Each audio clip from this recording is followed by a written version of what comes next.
Organizó una movida para penar a quienes tiran basura fuera de los contenedores. Reclamó prisión para las madres que le pegan a las maestras, pidió prisión para los jugadores de fútbol que en un clásico se pelearon. Es el fiscal penal más mediático y hoy lo tenemos en Encuentros. Fiscal Gustavo Subía, muchas gracias por estar acá. Encantado.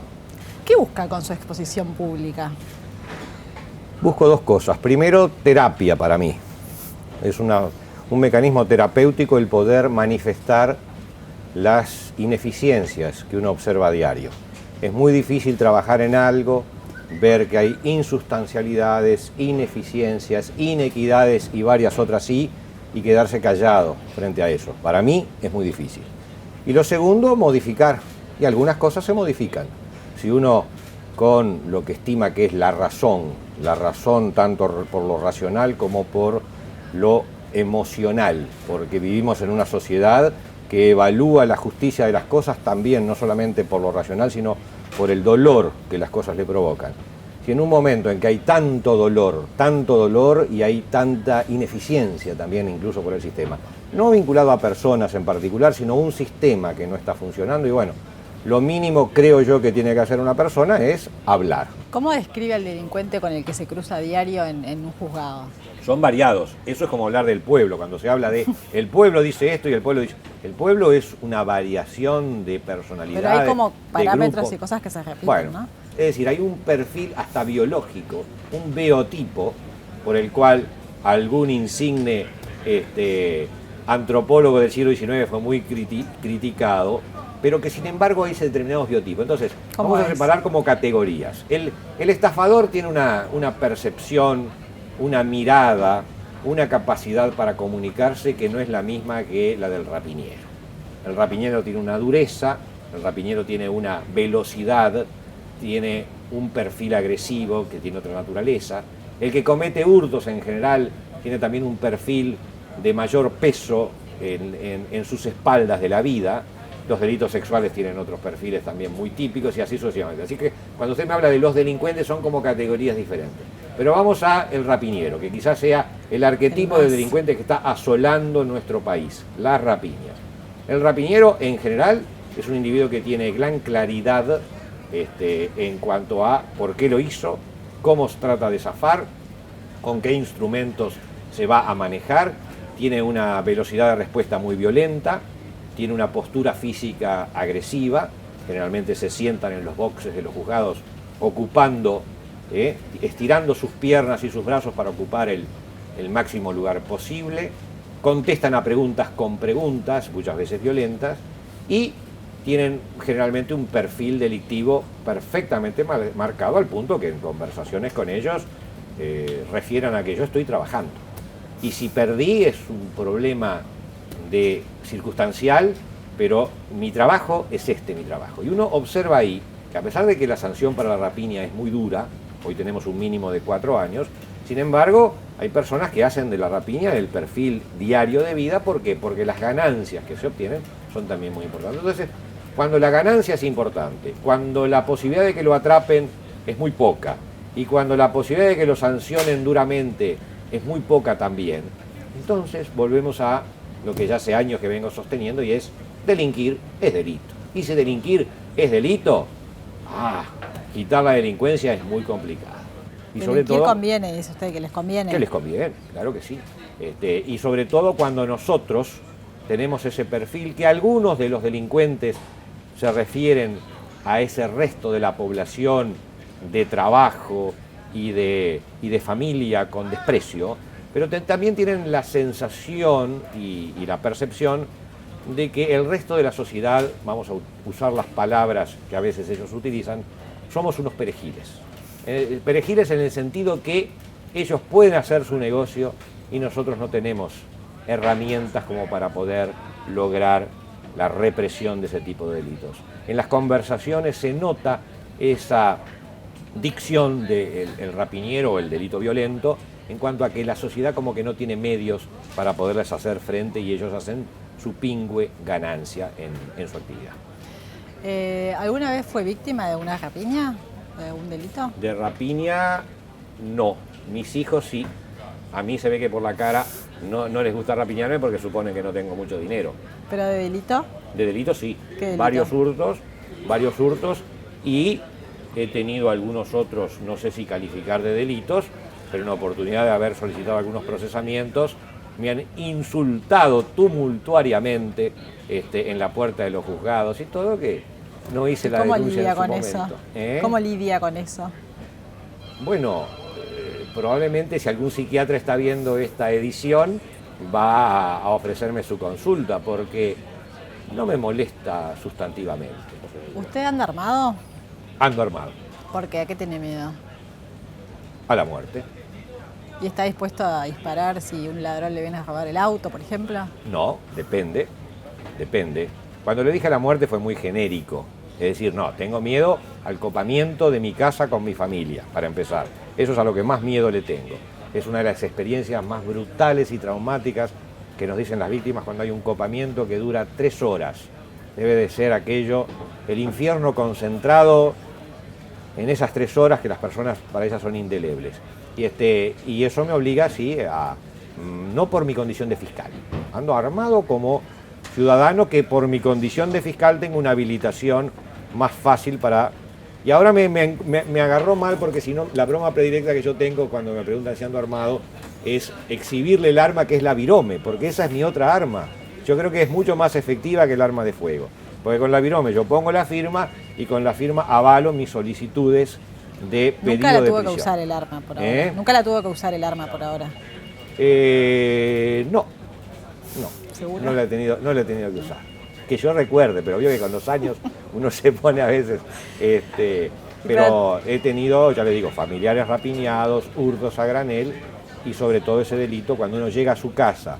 Yo no vivo propiamente dentro de un apartamento con porteros, vivo en un barrio que siempre refiero el barrio porque me interesa, estimo de que es muy sintomático que una persona que vive en un barrio como Colón hable de la forma que yo hablo porque creo que tengo más contacto con la realidad que la que puede tener una persona que se desplaza de vehículo a estacionamiento, de estacionamiento a garaje, portero mediante, puede sufrir por supuesto delitos, pero a veces no tiene la percepción de otros barrios de Montevideo.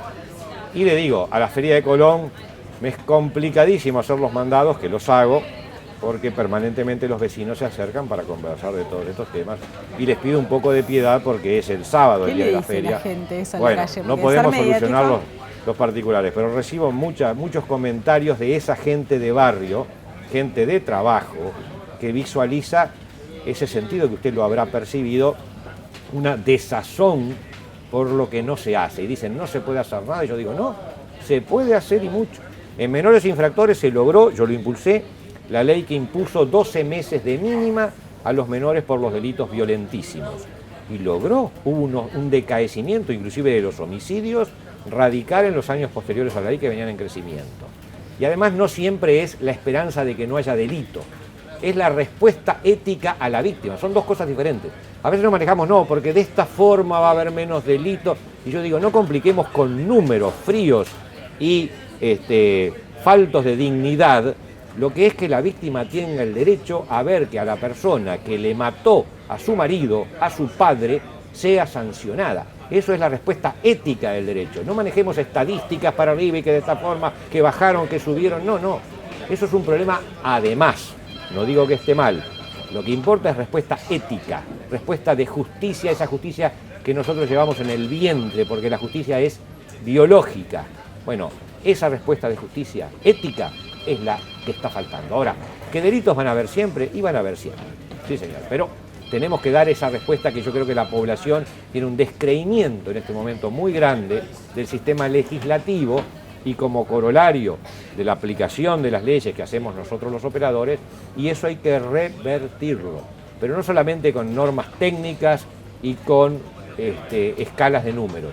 Hay que revertirlo con una posición de entender que el límite es necesario, que en el límite va el dolor, que eso significa evitar que una persona recupere su libertad de inmediato que cometió delito, cosa que no se da en ningún ámbito de la vida.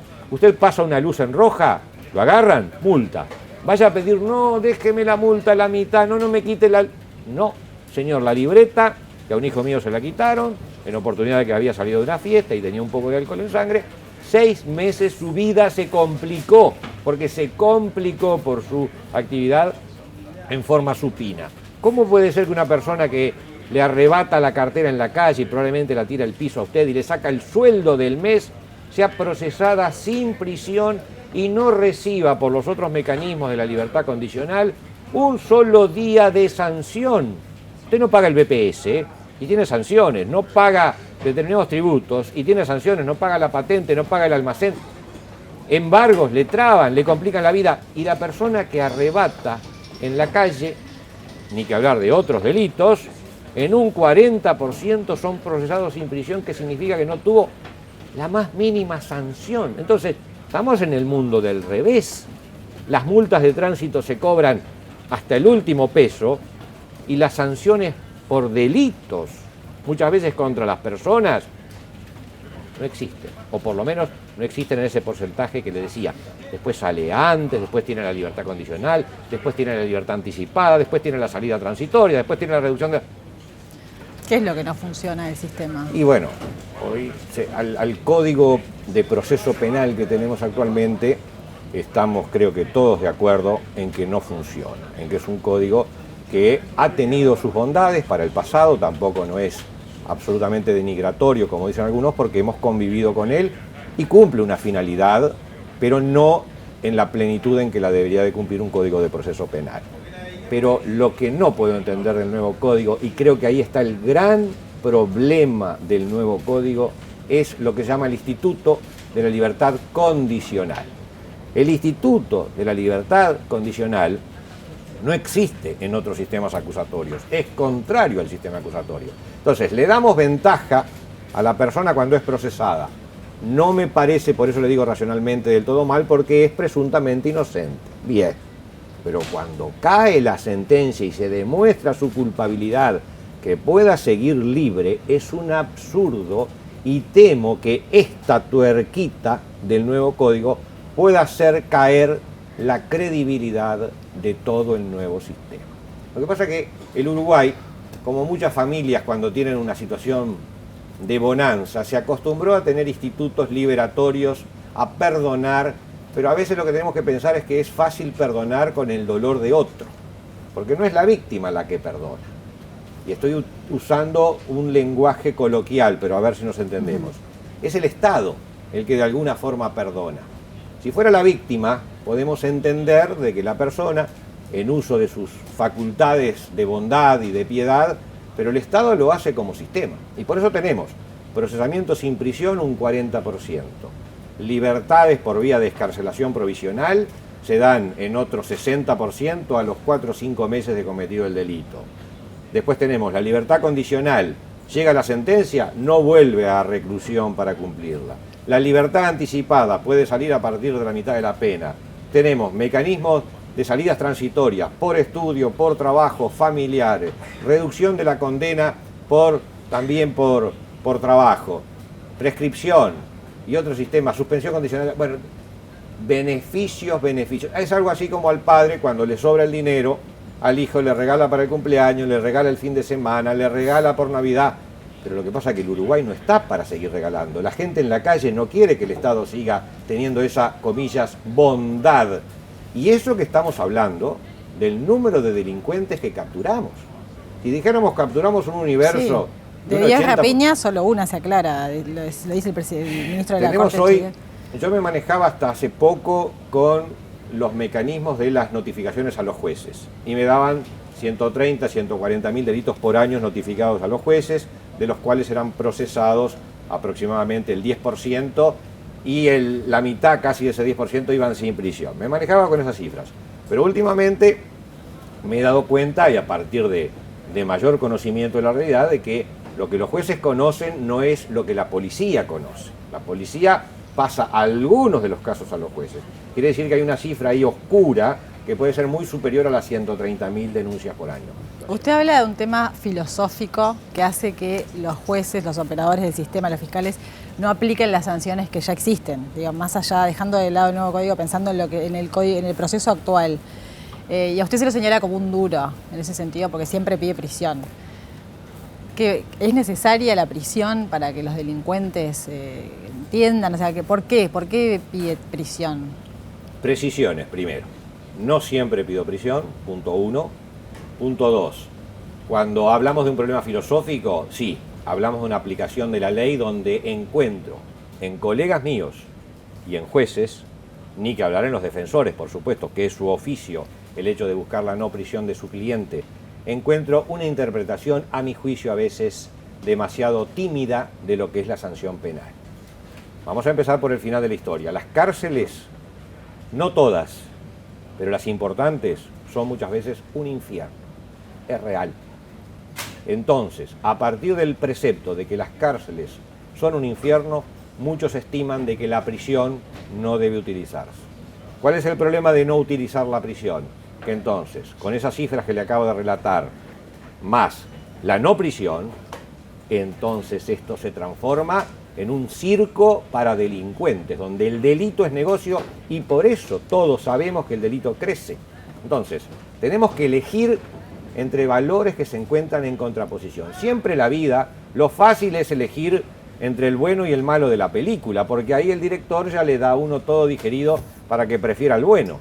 En la realidad las cosas son mucho más complicadas y lo bueno o lo malo está muchas veces más difuminado.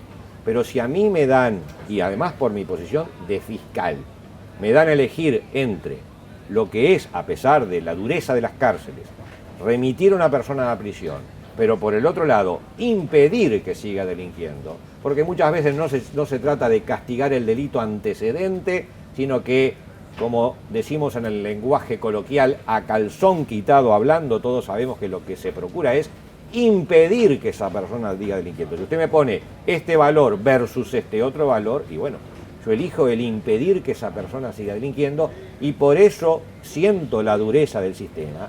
Y también pido, pero lo que pasa es que no me corresponde a mi función como fiscal, en que tiene que ser el sistema político el que destine de alguna u otra forma recursos y atención hacia la población carcelaria. Volviendo al tema de los insultos, lo he tratado de facho alguna vez. Y usted tiene la característica de que es ha tenido familiares militares de la dictadura. ¿Cómo lleva eso? El insulto concreto era: su vía fascista, vos sos el terrorista. Ese es el insulto con el cual supe convivir una tarde durante un largo rato. ¿Cómo le influyó el ser hijo de militar? Bueno, nadie puede negar su pasado. Y la infancia mía fue ser hijo de militar y mi padre era militar. Y además, por añadidura, tenía tíos militares, primos militares y todo. Y sí, la influencia puede haber venido por el lado de internalizar la necesidad de ponerse límites, los límites. Con todo le digo, mi padre jamás me tocó un pelo a mí. Siempre fue el límite verbal, que a veces es más duro que el límite físico. Pero eso no quita de que tuve una muy buena relación con mi padre hasta el momento en que falleció. Y los límites, por supuesto, deben de haber sido uno de los mecanismos de su educación y hoy por hoy lo agradezco. Ahora, volviendo a la catalogación de fascista, humildemente creo que es injusta. Esto no es un problema de fascismo, no es un problema de autoridad por autoridad, es un problema de que nos están matando por año una cifra cercana a las 280 o 300 personas. Algunos homicidios están vinculados a la naturaleza humana más profunda, son los homicidios pasionales. Pero otros homicidios están vinculados a esa permisividad permanente de nuestra sociedad que no sabe poner límites a tiempo y va generando personas que cada vez delinquen con más intensidad. En menores infractores, que yo estuve 5 años, una etapa que me marcó mucho porque era muy duro trabajar en menores infractores, con la falta de herramientas para querer poner un poquito de orden. Bueno, en menores infractores algunos muchachos nos declaraban de que si se sale con un arma es para usarla más allá de que uno tenga necesidad o no. Quiere decir que hay un placer en dar muerte a otros seres humanos y ese placer se va gestando a partir de una vida donde los valores y los medios de socialización no llegan y donde el individuo se acostumbra a la ley del más fuerte. Toda esa oscuridad que existe que no por eso justifica el delito, porque hay muchas personas muy pobres y que no cometen delito, y que sí amerita, y volvemos a aquello de la corresponsabilidad social, pero no corresponsabilidad social en el sentido de mitigar la sanción para el delincuente, corresponsabilidad social de entender que no estamos implementando los mecanismos de justicia necesarios para evitar de que ciertos árboles crezcan muy torcidos y no le estamos poniendo los límites necesarios. Por eso el concepto, que no me molesta, autoritario, fascista, ya a esta altura de mi vida estoy por encima de esos motes, pero considero que es injusto, que tendríamos que pensar en los muertos que tenemos. Muchas gracias. Gracias a usted.